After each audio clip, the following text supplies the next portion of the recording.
تو اسپیکر سے درخواست ہے کہ ہاؤس سے باہر بھی تنقید کی حد مقرر کریں۔ مصطفیٰ کمال کا قومی اسمبلی میں اظہار خیال۔ انہوں نے کہا کہ تحریک انصاف کے دوستوں کا زیادہ برا نہ مانیں، ان کا رہنما گرفتار ہے۔ جب آپ لڑائی کر رہے ہیں تو آپ کو مقبولیت مل رہی ہے، پی ٹی آئی کے لوگوں کی مجبوریاں بھی ہیں، یہ فیصلہ کرنے کے مجاز نہیں۔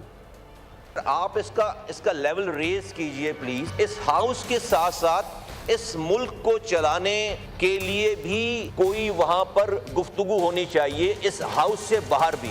میری بڑی ہمبل سی سجیشن ہے اس طرف بیٹھے ہوئے تمام اپنے ٹریجری بینچز کے تمام ساتھیوں سے کہ ہمارے پی ٹی آئی کے دوستوں کی باتوں کا زیادہ برا نہ مانیں، اپوزیشن کی باتوں کا زیادہ برا نہ مانیں۔ کیوں میں کہہ رہا ہوں؟ سر، ان کے لیڈر جو ہے وہ اریسٹ ہے۔ یہ پاپولیرٹی جو ہے وہ آپ کو اسی وقت مل رہی ہے کہ جب آپ نیگیٹو کہہ رہے ہیں، جب آپ لڑائی کر رہے ہیں، جب آپ گالیاں بک رہے ہیں، جب آپ تو میں سمجھتا ہوں کہ ہمیں تھوڑا سا اس بات کا خیال کرنا چاہیے اس طرف کے لوگوں کو کہ ہم ان دوستوں کی بھی کچھ مجبوریوں کو سمجھیں اور ان کو تھوڑا سا کوشن دیں، تھوڑی سی اسپیس دیں کہ ان کی ہر بات کا بھی ہمیں برا نہیں ماننا چاہیے، کچھ مجبوریاں بھی ہیں ان کے ساتھ۔ یہ فلی ڈیسیجن میکر نہیں ہے، میں سمجھتا ہوں ان کو جا کر پوچھنا ہوتا ہے اور وہ جا کر وہاں سے پالیسی لیتے ہیں۔